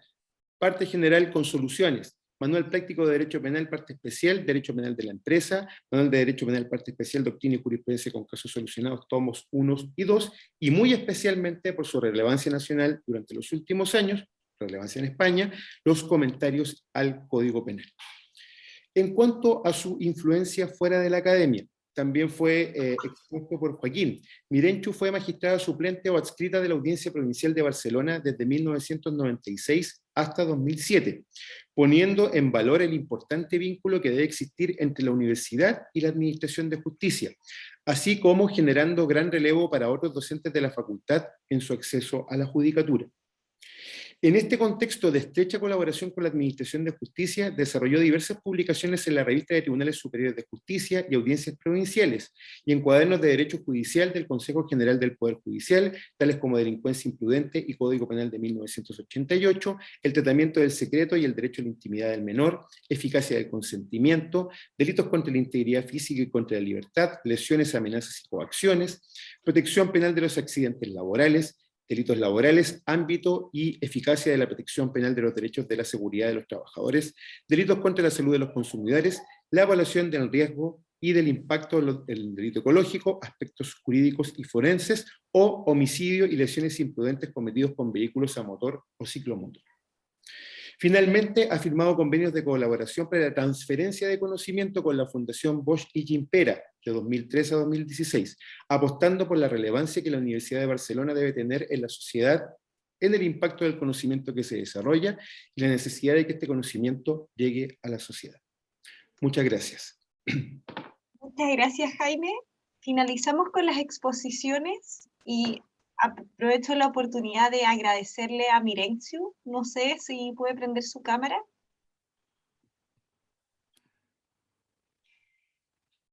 Hola Mirenchu, muchas gracias por acompañarnos. Por supuesto quería darle la palabra por si quisiera decir algo.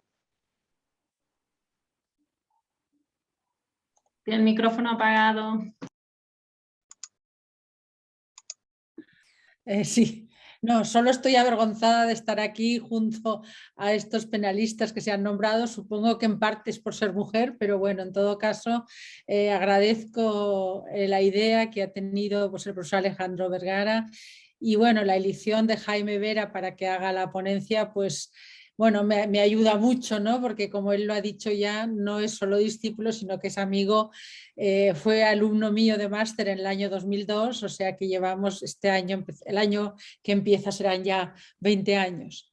Nada más y muchas gracias. Muchas gracias, profesora. Pasamos entonces a la instancia en que los panelistas podrán debatir entre ellos. Realizaremos 2 rondas. En la primera ronda, cada uno de los panelistas podrá realizar sus preguntas al resto de los panelistas, teniendo 3 minutos cada uno. Y en la segunda ronda, cada uno podrá ir respondiendo esas preguntas o cerrando y agregando alguna idea, teniendo nuevamente 3 minutos. Y esto se realizará en orden en que se realizaron las exposiciones. Por lo que iniciamos con Carlos. Adelante.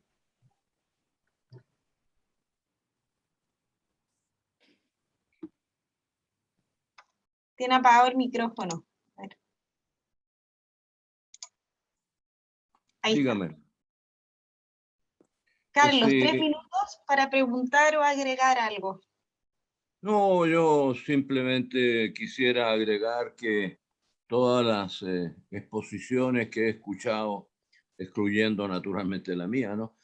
Todas las exposiciones que he escuchado han sido de gran nivel y creo que todos hemos aprendido algo de los respectivos colegas y colegas que han sido homenajeados en esta oportunidad. Creo que el resultado a mí me parece que ha sido muy satisfactorio y me lleva a reanudar lo que ya le expresé al profesor Vergara, ¿no? El agradecimiento por convocar a esta jornada y como él ha anunciado antes de que comenzáramos oficialmente, señalaba que podría pensar en organizar una tercera jornada de penalistas, cosa que me parece que sería sin duda muy provechoso, ¿no? Siempre naturalmente que convoque a otros colegas y no convoque de nuevo a mí, que ya voy a parecer demasiado repetido, ¿no? Muchas gracias, pues felicitaciones a todos y sobre todo un cordial saludo a nuestra distinguida visitante española. Gracias, Carlos. Luis. Sí, yo quería solamente comentar un punto que mencionó Guman Dálvora en su presentación de Politov, ¿no? Un cierto paralelo entre la trayectoria de Politov y de Busto, en la medida en que ambos compartieron una misma experiencia vital, ¿no? Ambos fueron activos participantes en el gobierno de la Unidad Popular, fueron, digamos, perseguidos, se tuvieron que, digamos, escapar al exilio, pero me da la impresión de que las consecuencias que esa experiencia de vida, esas biografías tuvo en el plano teórico fueron un poquito distintas, ¿no? Porque como lo aclaró Guman Dálvora, Politov siempre mantuvo, digamos, un mismo esquema, una misma teoría, una misma estructura del concepto de delito, que responde a un esquema clásico, neoclásico del mismo, solo que cambiando, como aclaró, un poco el fundamento de algunas categorías, ¿no? Él habló del finalismo de la norma, uno lo entendería en el sentido de que de una cierta teleología de la norma, esto es que la norma se define a partir del telos. En cambio, Busto, yo diría que sacó mayores consecuencias de ese giro, digamos, de esa inflexión que implicó en sus experiencias vitales el paso por el exilio. Y ahí hay un punto que dice razón con el neomarxismo, al cual se refería también Guman Dálvora, que en el sentido que Bustos tampoco recurre directamente al mismo, porque uno difícilmente puede extraer de ahí aportes, salvo algunos estudios como los que mencionó Guman Dálvora, que es un estudio además antiquísimo, creo que es de la mitad del siglo pasado, de Huschke y Horkheimer, creo que era el nombre, sobre pena y Estado, pero fuera de esos escritos no hay mayores escritos penales que uno pudiese calificar como algo así como una teoría neomarxista del derecho penal, al menos no en esa época, ¿no? Sino que la fuente, digamos, de conocimiento crítico es la criminología crítica, pero al contrario de su nombre, esta no tenía un método propio, ¿no? O sea, la criminología crítica se basa, se funda en los aportes de la criminología, la nueva criminología de cuño anglosajón, también norteamericano, en particular de los estudios de la aplicación de los estudios del interaccionismo simbólico, de la fenomenología sociológica. Cuando me refiero a la fenomenología sociológica me refiero en particular a un libro clásico que se llama La construcción social de la realidad, ¿no? De Peter Berger y Thomas Luckmann, que eran que escriben a principios de la década del 60, interaccionismo simbólico, ahí es muy importante Goffman, ¿no? Con el precursor que es George Herbert Mead, ¿no? Que es el fundador del interaccionismo simbólico. Entonces uno ve que no se recurre directamente al marxismo o al neomarxismo para fundar la crítica criminológica o para formular esa crítica al sistema penal. De hecho, el mismo Busto en un artículo sobre criminología crítica y derecho penal dice: no es necesario recurrir o volver al escrito de Marx sobre la ley de hurto, o que vuelve a criminalizar el hurto de madera, ¿no? Que es un escrito de Marx de su juventud, para criticar el funcionamiento del sistema penal, sino que basta con recurrir al interaccionismo simbólico o a la etnometodología. Solamente ese comentario quería agregar para hacer un cierto paralelo, ¿no?, entre Politov y Bustos. Gracias, Luis. Jaime. Bueno, yo, al igual que don Carlos, me han parecido muy claras las presentaciones de José Luis, de don Carlos y de Luis Emilio. Quizás en el caso de Luis Emilio, no sé, es más más que una pregunta, es una inquietud, si en este estudio que él hizo de la obra de Juan Bustos ve algún cambio significativo en su pensamiento producto de su paso por España. Bustos en algunos lugares no es reconocido como un penalista chileno, se cree por algunos que es un penalista español. Entonces, quizás a lo mejor Luis Emilio nos puede ilustrar un poco si él en este análisis observó también eso que estoy comentando. Luis. Sí, ahí efectivamente yo diría que él tuvo varias influencias en la segunda mitad de la década del 70, por sus diversas estadías en Alemania. Yo diría que a nivel teórico hay un autor que a mí me gustaría algún día detenerme en mayor profundidad y estudiar la influencia que tuvo en la concepción teórica de Bustos, que es Rolf Dieter Kalis, que es un criminólogo, ¿no? Y de hecho de Kalis extrae esa concepción triádica, así la llamo yo, digamos, triádica de la norma, ¿no? En el sentido de que en la norma, en la formulación de la norma, y con eso se aparta de una teoría imperativista de las normas, que por decirlo así, concibe la norma como una orden que se imparte, el Estado le imparte una orden al ciudadano, una relación bilateral, ¿no? Entonces, en esa concepción triádica de la norma está autor, víctima y Estado, ¿no? Algo así como triangular, por decirlo así, ¿no? Kalis, yo creo un autor que ejerció mucha influencia, Hassemer también, en Alemania me refiero, Roxin, desde luego, ¿no? Roxin, que lo había criticado en su tesis doctoral, ¿no? En la época en que escribí la tesis doctoral, en la mitad de la década del 60, ya Roxin había publicado sus primeros artículos críticos de la teoría final de la acción, y le responde a Roxin, claro, pero después, al hacer alguna estancia en Alemania, recibe también su influencia, y yo diría que en España, me da la impresión, de que ahí hay dos, digamos, colegas, pares, que me imagino que en la discusión, en el diálogo, están en el origen de la formación de su teoría del derecho penal, que es como criminólogo Roberto Vergali, ¿no?, que era argentino, también exiliado en España, y me da la impresión que también Santiago Miro, ¿no?, el maestro de la profesora Corcoy. O sea, uno puede comparar, ¿no?, los libros que, como he mencionado, sobre bases del Estado Social Democrático de Derecho, bases del derecho penal, de Mir, con la obra de Bustos, y ahí uno ve que hay muchas confluencias teóricas, siendo comparativamente, por decirlo así, Bustos más crítico, un poquito más radical, pero sin llegar a ser, y en eso hay un punto de encuentro también con Politov, sin llegar, y por las mismas razones, sin llegar a ser abolicionista, ¿no? Porque lo que plantea Bustos en el plano de la teoría de la pena es que el derecho penal debe convertirse en un derecho de alternativas, ¿no?, pero sin desaparecer, porque si desaparece el derecho penal, desaparecen con él las garantías formales, ¿no? Y al revés, lo que plantea es que haya una maximización de garantías, más garantías, no menos garantías. Muchas gracias, profesor. Mirenchu, ¿usted quiere agregar algo? Aunque sea por alusiones, porque yo al profesor Bustos lo conocí cuando estudiaba, estaba en la Universidad de Barcelona, él, cuando yo estudiaba también, cuando empecé con mi beca, y una de sus discípulas fue compañera mía de curso, que es Elena Larrauri, actualmente catedrática de Derecho Penal en la Universidad Pompeu Fabra, aunque hace criminología básicamente. Y bueno, creo que estoy con Luis, que hay las influencias de Vergali, pero durante un tiempo, luego se desvinculó bastante de las posiciones de Vergali, y en cambio las posiciones de Mir, y estoy de acuerdo también, menos críticas en el caso de Mir, pero con la misma fundamentación, porque además Mir también asume algunas de las ideas de Kalis, como también de Luhmann y de Habermas.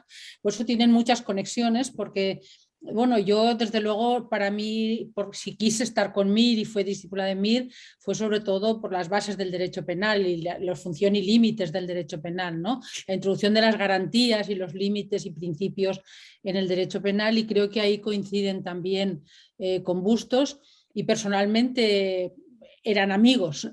Yo realmente en aquel momento era becaria, no podía decir que era amiga, pero sí discípula en ese sentido, no porque luego no me vinculé con él, sino con Mir, pero sí en el sentido que íbamos a seminarios, etc. Muchas gracias. Pasamos entonces a las preguntas del público. Hay una pregunta para el profesor Luis. Dice, ¿podría por favor ahondar en la idea de la imposición de la pena sobre el sujeto responsable como una oportunidad para su liberación?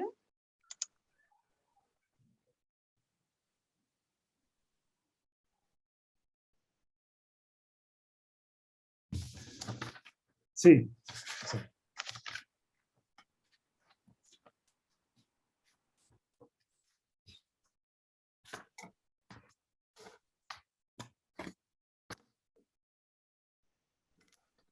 Claro, como había mencionado, Bustos distingue dos niveles en el concepto de pena, ¿no? Un primer nivel es el de la función o de las funciones que cumple la pena, y ahí donde recurre a un concepto que,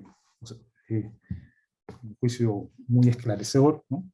Donde recalca entonces que la pena, en primer lugar, es autoconstatación ideológica simbólica del Estado, ¿no? A través de la pena el Estado remarca que existe frente a los ciudadanos, ¿no? Y ese momento de autoconstatación del Estado, según Bustos, cumple una función de prevención general, ¿no?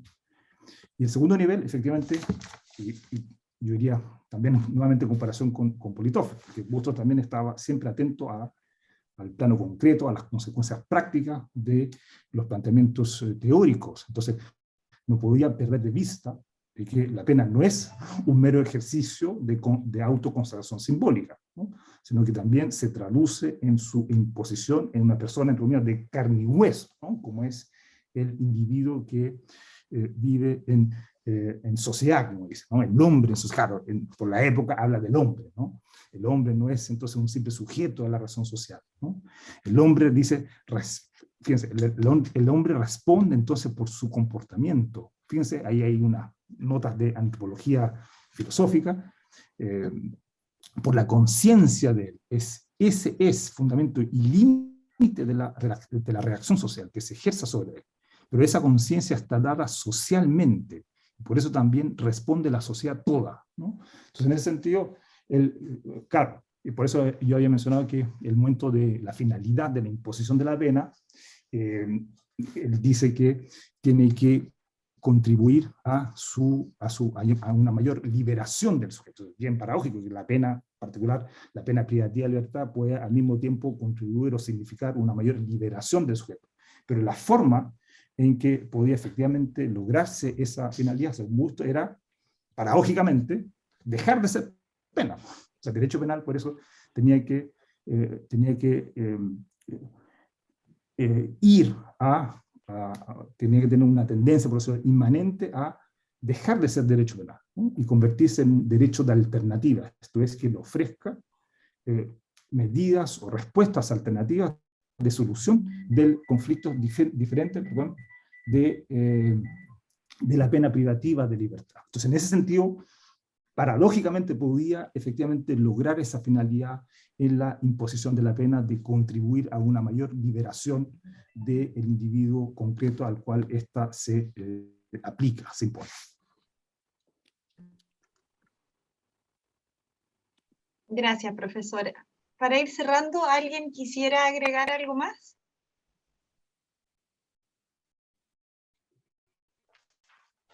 Alejandro. Muy bien, muchas gracias a nuestros 4 ponentes.